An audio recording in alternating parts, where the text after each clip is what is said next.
11 वाजता सुरू होणार आहे। सभागृहात ठाण्यातल्या TDR घोटाळ्यावर चर्चेची शक्यता आहे। आजच्या विधानसभा कामकाजात उल्लेख करण्यात येतोय। विधानसभेत TDR वर चर्चा होते का हे पाहणं अत्यंत महत्त्वाचं असेल। माधुरी हत्तेनीला मठात परत आणण्याची तयारी सुरू आहे। कोल्हापूरच्या नांदणी मठात जोरदार हालचाली सुरू आहेत। मठात सर्व सोयी सुविधा उपलब्ध करून देण्याच्या कामालाही सुरुवात झाली आहे।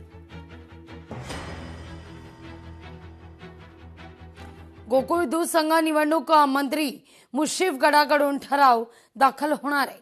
ठरावाआधी कार्यकर्ते शक्ती प्रदर्शन करतील अशी एक चर्चा देखील आहे।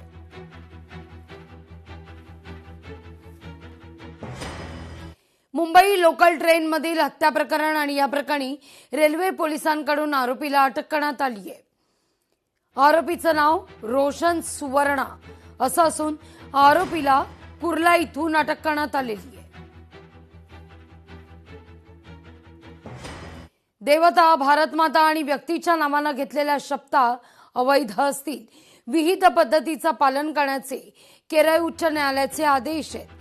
तिरुअनंतपुरम मनपातील भाजप नगरसेवकांनी घेतलेली शपथ अपात्र ठरवली आहे। होर्मुझ समुद्रधुनीत पुन्हा हालचाली वाढतायत। IMOच्या नव्या रूटमुळे जहाज वाहतुकीला दिलासा आहे। मंगळवारी 25 मालवाहू जहाजांनी समुद्रधुनी ओलांडली आहे।